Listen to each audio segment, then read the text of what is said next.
많은 그 단어와 개념들의 의미를 많이 바꿨죠. 자, 이게 여러분의 마음 안에서 성령과 이루어져야 되는 작업이에요. 그러면 활성화를 해야 되니까 기적성을 볼 때 적용을 해야 되겠죠. 이 배운 걸로 적용해서 요걸로 사용해서 이 의미를 사용해야 활성화가 되겠죠. 형제에게도, 형제 마음에게도 적용해 줘야겠죠. 예, 글쎄 우리가 죄인 줄 알고 있었는데 우리는 죄가 없다네. 우리 생각이 없다네. 우리 생각이 있는 줄 알았는데 네 생각이나 내 생각이나 다 없는 거라네. 우리는 죄가 없다네. 이게 죄가 없는 거래. 근데 우리는 우리 생각으로 생각하고 있으니까 죄가 있다고 고집하고 주장하고 있는 거잖아. 그리고 죄를 막 활성화시키고 실제하고 있는 거잖아. 우린 그러면 안 되는 거였대. 이러면서 마음으로 적용해주고 또 말할 수 있는 형제에게 말을 해줘야죠. 사실 형제들은 이걸 마음으로 적용해 주는 게 그들에게 어떻게 배분이 되냐면 그들이 이걸 듣고 싶어하고 알고 싶어하는 마음이 있는 마음에게 배분이 되기 때문에, 물론 성령은 모든 자에게 다 줘요. 모든 마음에게 다 줘요. 공평하게 동등하게. 누구도 도움받을 자격이 없는 자는 없잖아요. 근데 우리만 도움받을 자격이 있는 자와 없는 자를 우리가 판단한단 말이에요. 성령은 모든 사람에게, 모든 마음에게 때가 이르든 이르지 않든 다 주게 해요. 공유해 주게 해요. 언제나 가르치고 있게 해요. 언제나 전달해주고 있게 해요. 그렇기 때문에 이 세상이라는 시간은 그러라고 있는 거고, 몸은 그러라고 있는 거고, 차는 그러라고 있는 거고, 돈은 그러라고 있는 건데, 형제에게 때가 되든 안 되든 그런 건 없어요. 그건 형제가 판단하는 게 아니에요. 모든 때는 영혼밖에 없어요. 모든 지금은 하나님의 생각을 인식할 수 있는 항상이어야 해요. 그러므로 형제들에게 공유해 줄 수 있는 입이 있잖아요. 우리는 발도 있고 입이 있잖아요. 형제 귀가 있고, 우리는 우리끼리의 그 언어라는 그 글이라는 소통의 수단들이 있잖아요. 불통의 수단이지만 이 불통의 수단을 소통의 수단으로 사용하는 거죠. 이것에 사용될 때만 진짜 소통의 수단으로 사용되는 거니까, 그렇게 소통하는데 우리의 모든 것들을 사용해야 해요. 그래서 형제는 아직은 귀로 들어야지 되고 글을 눈으로 읽어야지 이거를 인식할 수 있기 때문에 그거 정도는 도와줘야 돼요. 그래서 예수가 짧지만 3년을 그렇게 열심히 전하고 갔잖아요. 예. 우리도 그렇게 해야죠. 형제들이 그래서 성령의 음성을 내면에서 듣겠다라는 용의를 나처럼 낸다면 어떻게 해야 되는지 알려줄 수도 있겠죠. 내가 했던 증인이니까. 경험이 있잖아요. 이럴 때 간증을 하는 거예요. 저 하나 해도 돼요? 아니, 조금 이따 할게요. 내가 이렇게 성령의 음성을 들었더니 들리더라. 이렇게 물어봤더니 알려주더라. 자, 중요한 건요, 물어볼 때 주도권 내가 갖고 있으면 안 돼요. 주도권을 주려는 게 물어보는 거예요. 성령이 말하게 하는 주도권을 주는 거예요.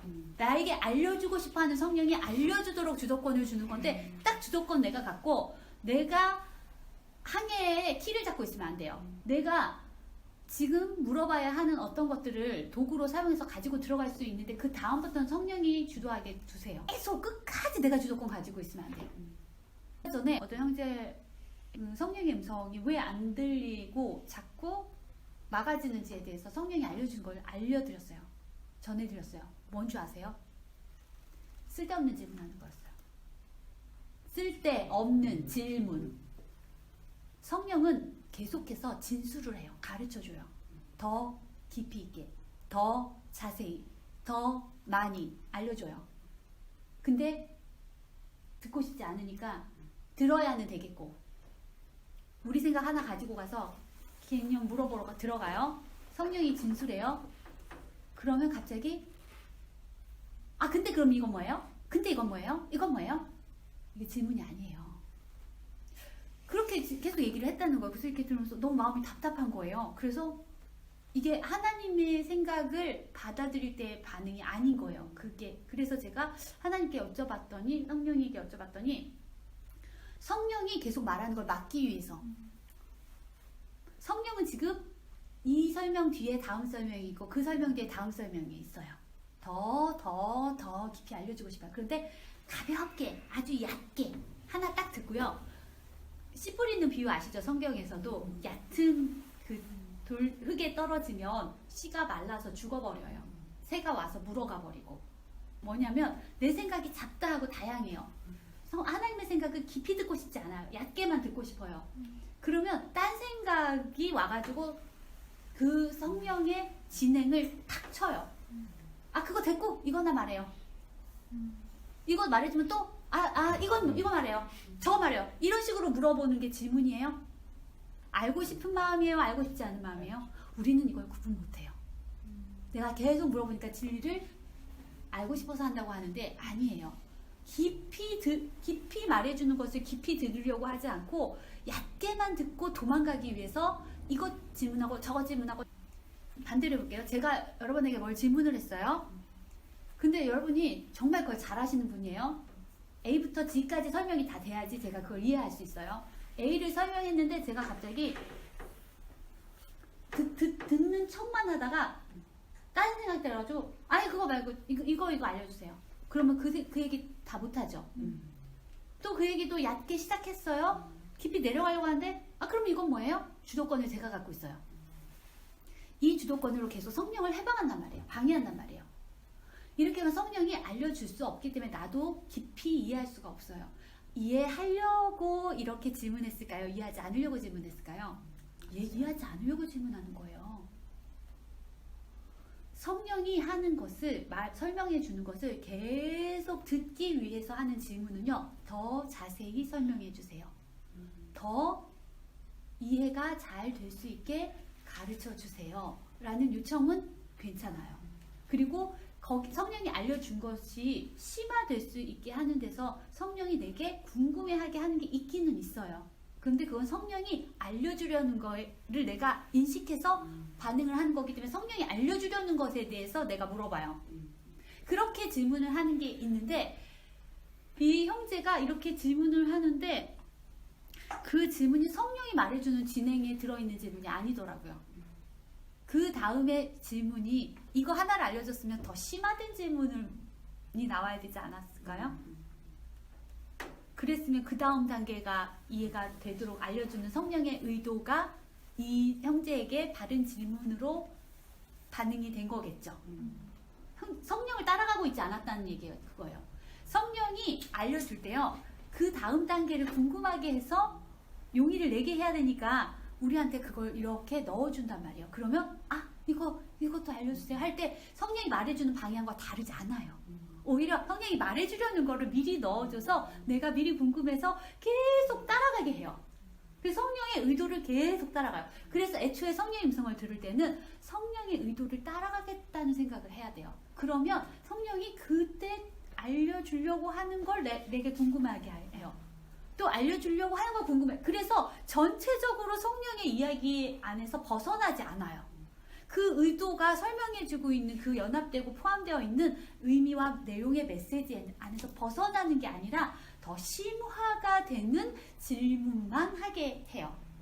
그런데 전혀 상관성이 없는 질문이 툭툭툭툭 나온다. 이게 성령이 주는 질문이 아니기 때문에. 판단도 에고의 판단이고 성령의 판단이 있다고 했잖아요. 질문도 성령의 질문이고 에고의 질문이 있겠죠. 성령도 바른 질문을 하게 해요. 에고는 다른 질문을 하지 못하게 하는 용도로 그릇된 질문을 사용해서 진리를 구하고는 이때 찾지는 못하게 하는데 사용한단 말이에요.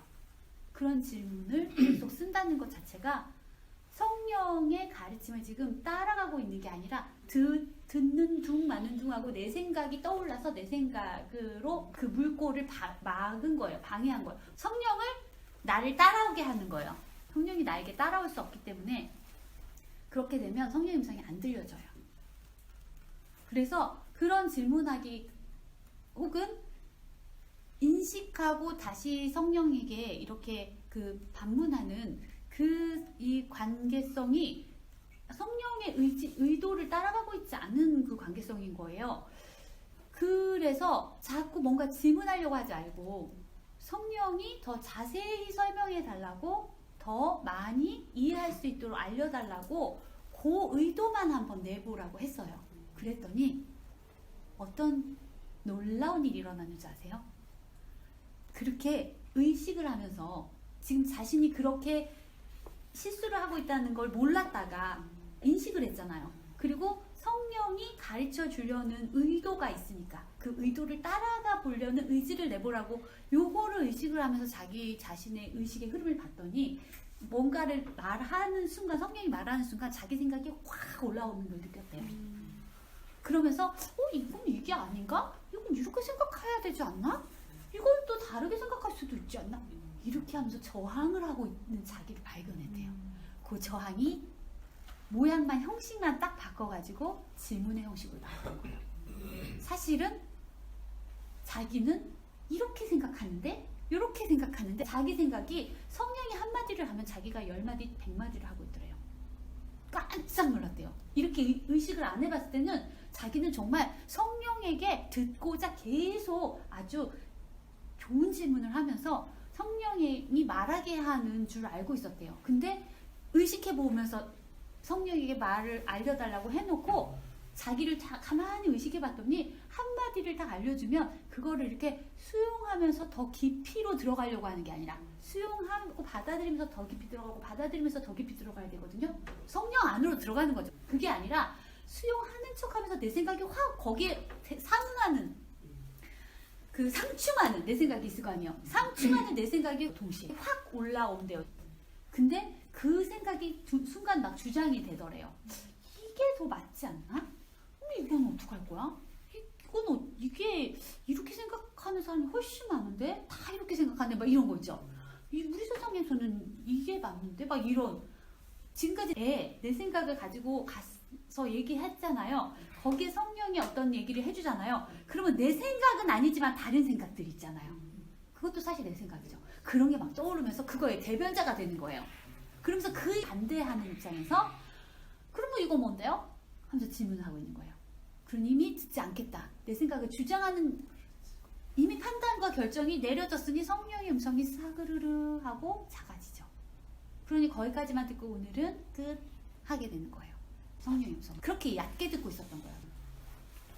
근데 간혹 깊이 들었던 거는 성령에게 주도권을 주었던 때는 그렇게 들을 수 있었고 근데 그때보다 제가 의식해보니까 대부분 성령이 한마디를 하면 10마디라고 1000마디를 할 준비가 이미 돼서 막 마음에 생각이 올라오고 막 주장이 되고 있는 자신을 몰랐기 때문에 그걸 너무 경계하지 않고 허용해놨던 그 수많은 날들은 성령의 음성을 들으려고 했다가 못 듣고 안 들리고 이렇게 하면서 주도권을 자기가 가지고 내가 그냥 노를 저어서 내 생각에 노를 내가 저어서 잠깐 가서 접촉하는 척 하다가는 내 생각의 바다에서 그 배움의 바다 우주로 넘어가야 되는데 내 생각의 바다에서 헤엄치고 있었던 거예요. 자유롭게. 그러면서 여기 안에서 비슷비슷한 것들 받아서 알았던 비슷비슷한 것들이 모여가지고 성령의 음성인가 이렇게 하면서 조합해놨던 것들이 그냥 이게 성령의 음성인가 보다 했던 것들이 나오기도 하고 여기서 헤엄치다 보면 사랑의 환상들하고 많이 만나겠죠. 나는 지금 진리는 추구하고 있으니까 진리의 환상하고 만나서 거기서 또 옛날에 하나님한테 조금 배웠던 거 하고 이거 하고 막 연합해 갖고 하나님 건 조금 사랑의 환상 많이 이렇게 해가지고 희한한 거 만들어가지고 내게 또 이렇게 진리를 깨달았어 이렇게도 된단 말이죠. 이렇게 주도권을 이렇게 갖고 있어서 그래요. 주도권을 갖고 있으면 안 돼요. 성령의 음성을 듣는다는 것 자체가 이미 거기에 주도권을 넘겨줬다는 거거든요. 그래서 제가 이렇게 들으면서 그 성령에게 듣는 그 과정을 이렇게 얘기하는데 이상하다. 이건 내가 듣는 성령의 음성의 방법이 아니다. 그래서 제가 너무 마음이 답답하고 이상한 거예요. 왜냐면 하나님의 생각, 하나님의 방식, 하나님의 의도에 나오는 제 마음의 반응이 있고요. 왜냐면 그것만을 원한다라고 결정권을 거기다 쓰고 있기 때문에 그렇지 않은 것에 대한 제 마음의 반응이 있거든요. 성령이 그 반응을 저로부터 꺼내주는 거죠. 그래서 제가 그 사인을 받으니까 이건 하나님의 그 방식이 아닌데 해서 물어보게 된 거죠. 그랬더니 그 주도권이 그렇게 자기 자신에게 있으면 이미 그 결정은 내가 판단하고 내가 결정하겠다는 판단이기 때문에 그건 이미 에고에게 가 있는 판단, 그 주도권이 돼버리는 거예요. 그러므로 마음은 지금 난 아무것도 모르고 다 틀렸기 때문에 나는 내가 만든 걸 무효하기 위해서 나 홀로 생각할 수 없다. 에고가 나 홀로 생각하는 거잖아요. 그러니까 오직 성령에게 내 모든 생각의 주도권을, 판단과 결정의 주도권을 주겠다, 드리겠다 라고 할 때만 그 성령으로 나는 생각할 수 있게 되니까 그러면 올바른 생각을 할 수 있잖아요. 내 안에서는 성령이 활성화돼야 돼요. 성령이 활성화되게 하려면 성령이 이미 올바른 결정이고 완벽한 결정이니까 판단이니까 성령이 주도권을 잡게 하면 안전해요. 내가 가지고 오면 안 돼요. 그래서 성령의 음성을 들을 때 듣지 못하는 방법이 이런 것들인데 내가 갖고 있는 의미를 안 버리는 거 있죠. 이 의미를 가지고 질문하는 것도 질문 아니에요. 주장이죠. 이 의미가 맞지 않냐고, 이 의미가 사랑이 아니냐고, 이 사랑의 환상 중 무엇을 가지고 계속 놓지 않는 것. 이것도 정죄이고 죄의식이고 죄를 고집하는 거예요. 그러니까 우리는 무조건 배워야 돼요. 네. 특히 사랑의 환상에 대해서는 더 많이 경계해야 돼요. 사랑의 실제를 가로막고 의미를 배우지 않겠다는 게 내가 부여해놓은 의미라는 사랑이 있는데 하나님의 생각이 지금은 여기 와서 우리를 치유하고 교정하고 치유하는 도움됨이잖아요. 이 도움됨을 받을 수 없는 사람, 받으면 안 되는 사람 아무도 없죠. 우리는 모두 다 지금 사랑을 요청하고 있잖아요. 사랑의 결핍인 죄를 주장하고 있는 입장이니까 사랑이라는 도움을 요청하고 있잖아요. 사랑을 요청한다, 도움을 요청한다 다 같은 말인데 그러한 것에 있어서 도움을 받을 자격이 없는 사람이 있나요? 그럼 모두가 도움을 받아야겠죠. 그 말은 다시 말하면 성령의 음성을 다 들어야 해요. 성령의 음성을 듣지 않아도 되는 사람 있나요? 없죠. 그러면 성령의 음성은 도움으로 와 있기 때문에 모두가 들을 수 있는 도움으로 못 들어도 되는 사람 있나요? 안 들어도 되는 사람 있나요? 들을 수 없는 사람 있나요? 아무도 없죠. 그러면 성령의 음성을 들은 그 의미와 내용을 공유받지 않아도 되는 사람 있나요? 없어요. 다 도움을 받아야 되죠. 그게 사랑 받는 거예요. 그걸 주는 게 사랑 주는 거예요. 그것이 사랑을 주는 건데 사랑을 주는 데 있어서 공평하지 않아도 되는, 불공평해도 되는 사람 있나요? 없죠. 그런데 우리는 자기 자신만이 그 불공평함을 주장해요. 난 안 들어도 되는 사람, 난 내 생각으로도 살겠어 라고 불공평하게 자기 자신을 거기서 제외시키고 예외시켜요. 그런데 공평해야 되니까 하나님이 가르쳐 주시는 의미를 알려주는 것, 친절이죠. 사랑이죠. 사랑을 주는 거죠. 내가 온유하게 하나님께 내 거를 버리고 하나님께 열린 손으로, 활짝 편 손으로 받아들이는 거 온유함이고, 내가 온유하게 받아들인 거 형제도 온유하게 받아들일 수 있도록 그를 신뢰해주고 주는 것도 온유함이에요.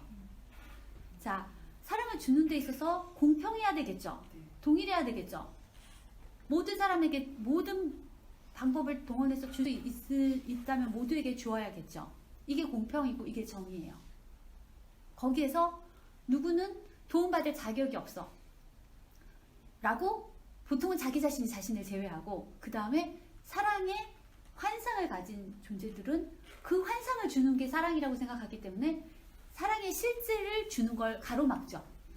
또 증오의 환상을 가지고 이게 정의라고 하는 사람들도 사랑의 실제가 오는 걸 가로막죠. 그러니까 환상을 실제화하고 있는 모두는 다 사랑을 받아들이지 않아서 사랑이 주어지지 못하도록, 하나님이 아들에게로 확장되시지 못하도록, 아들과 하나이지 못하도록, 소통하지 못하도록, 공평하지 못하게, 불공평하게 하고 있는, 정의롭지 않은 행동을 하는 거예요. 자, 정의, 공평, 온유, 사랑하다, 사랑을 주다, 의미가 다 바뀌어야 되는 거죠. 하나님의 생각을 주는 게 사랑을 주는 거고요. 그러면 나의 사랑의 환상을 주는 건 어때요? 죄를 주는 거예요. 정죄하는 거고, 죄의식을 느끼게 하는 거고, 공격하는 거예요. 두려움을 주는 거예요. 오래오래 너는 사랑받을 자격이 없으니까 사랑의 환상이나 먹고 떨어져. 사랑의 환상을 추구하면서 사랑의 환상을 추구해서 절대로 찾지는 못하는 이 사랑의 환상. 사랑이 없으니까 환상이기만 한 거죠. 거기 안에서 계속 헤매, 고통스러워, 외로워, 두려워. 이런 걸 주면서 사랑을 주는 거라고 생각하는 마음이나 사랑의 환상을 추구하는 마음은 서로 추구하는 바가 같아서요. 서로 주고받기가 돼요. 이렇게 주고받으면 서로 사랑을 주고받는 건 줄 알아요. 그런데 알맹이와 내용과 의미가 없어요. 무의미해요. 그것이 우리를 이 환상 속에 오래 머물게 하는 공격이고 방해이고 자기를 상처받게 하는 것이고 자기의 실제를 희생시키게 하는 거니까 경계해야 돼요. 우리는 그걸 주지 말고 사랑의 실제를 주려고 해요. 해야지 진짜 사랑을 주는 거예요. 그래야 공평한 거죠. 모든 아들이 공유하고 있는, 공동으로 공유하고 있는 거의 그 아들만 못 받게 방해하는 건 공평하지 않은 거잖아요. 정의롭지 않은 거잖아요. 온유하지 않은 거잖아요. 사랑하지 않는 거잖아요. 그래서 형제라고 쓰여 있으면 이것이 그리스도를 말하는 거라는 걸 인식하셔야 돼요. 에고를 말하는 게 아니에요. 혹은 에고를 주장하고 있는 것도 형제가 아니에요. 마음도 형제가 아니에요. 에고를 만들었지만 그리스도를 요청하고 있는, 공동의 생각을 요청하고 있는 형제라고 인식하거나 그리스도를 인식하고 주고 있는 형제라고만 인식할 뿐이지, 에고를 만들어서 그 에고를 활성화시키며 에고를 주고 있고 받으려고 하고 추구하고 있고 따르라고 하고 있고, 이건 형제라고 하면 안 된다는 거예요. 그런 형제를 어떻게 해석해야 되냐면 사랑이 결핍되어 있기 때문에 그리스도를, 공동의 생각인 우리의 자아를 요청하고 있다 라고 하고 거기에는 사랑을 줘야죠. 네. 그러면 하나님의 생각을, 공동의 생각을 줘야죠. 예, 그것만 필요할 뿐. 그 형제는 받고 싶어 하지 않아도, 그 형제는 사랑의 환상으로 지금 배불렀다고 생각하지만 속은 텅텅 비어 있어요. 헛배불러 있죠. 곧 배가 안 고프다고는 생각할지 모르겠지만 조금만 지나면 배가 아픈 거고 배는 계속 여전히 고프다는 걸 알아요. 그런 상태에 있는 것도 도움을 요청하는 거잖아요. 그럼 그 친구는, 그 형제는 도움 안 받아도 돼요? 사랑 받아야죠. 사랑을 안 받아도 되고 도움을 안 받아도 되는, 불공평하게 내버려둬도 되는 형제는 없다는 거예요. 예. 자, 이렇게 우리가 정의들을, 개념들을, 의미들을 하나님의 생각이라는 실제 생각이 주는 것으로 바꿔내야만, 예, 지금 우리가 사랑한다라는 것도, 공유한다는 것도, 모든 이 세상의 개념들이 무로 사용됐, 마이너스로 사용됐다는 것들이 최소한 무로는 와요.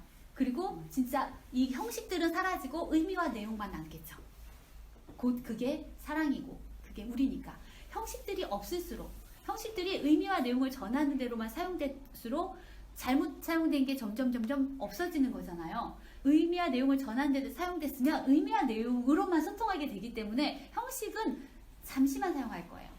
의미와 내용으로 정말 소통하게 되는 것이 사랑으로 존재하는 것이고 사랑하는 기능을 하는 거니까, 그래야 우리 기쁨이 확장되니까, 이게 바로 창조이기 때문에 소통과 창조는 동의어입니다. 공유와 소통이 동의어고요.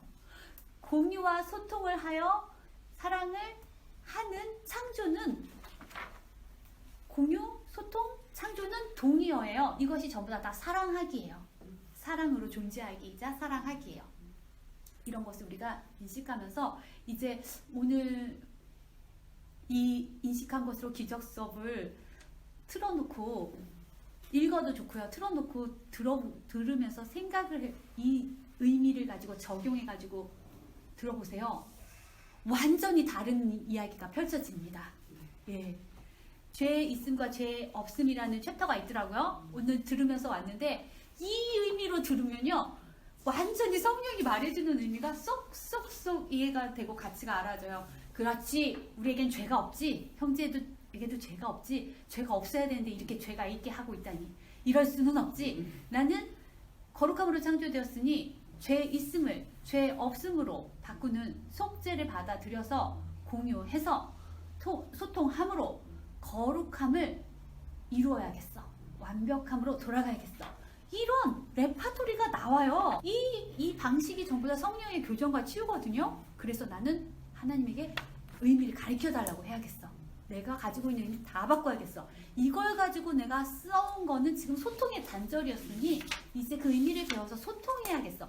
소통이 나의 완벽함이구나. 하나님과 나는 소통으로 사랑한단 말이에요. 의미로 소통해서 사랑한단 말이에요. 내가 사랑이려면 소통이 완벽해야 돼요. 소통이 안 되면 사랑이 아닌 거예요. 지금 나는 소통이 안 되고 있어요. 난 소통을 하기 위해서, 완벽하기 위해서 의미를 배우는 학생이어야 하고 그것을 사용하는 행복한 학생이어야 되는구나. 이렇게 이 공부에 대한 정의 자체가, 개념 자체가 다 바뀌어요. 죄는 없는 것입니다. 우리 생각은 사적인 생각은 없는 것입니다. 있으면 없게 합시다.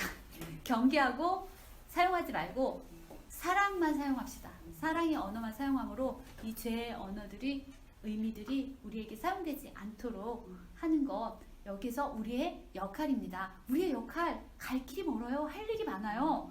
지금 아무것도 안 해도 된다고 그러면 아무것도 바뀌지 않아요. 지금 해야 할 거, 인정해야 할 거 많고요. 그리고 바꿔야 할 거 많아요. 그래서 거룩함으로, 완벽함으로, 죄 없음의 상태로 하나님과 두려움 없이 이제 소통하는 계시의 상태로, 기적이 계시가 되는 그 상태로 가서 결국은 알므로 건네지겠죠? 그게 벌써 우리 이 영역에서 이루어질 수 있는 일이니까, 이미 이루어질 수 있는 일로 와 있으니까 그걸 지각하고 경험해서 행복한 꿈이 점점 사라지는 꿈이에요. 그 비실제가 사라지는 게 실제 세상. 자, 마이너스는 무의 자리로. 예. 그리고 영은 내 마음의 중심으로. 그래서 모든 것이 내 마음의 중심이 되고 아무것도 아닌 것은 조금도 없는 그런 상태로 우리가 용의를 해서 성령에게 모든 주도권을 주고 성령의 의도와 의지를 따라가기만 하는, 주도권을 줬으면 따라가기만 하면 됩니다. 짐 지지 말고 수고하고 무거운 짐 다 드리고 가벼운 짐, 나의 메시지는 가볍다고 했으니까 그 메시지만 공유해서 공유해 주는 걸로 소통하는 사랑이 되어보기로 해요. 감사합니다.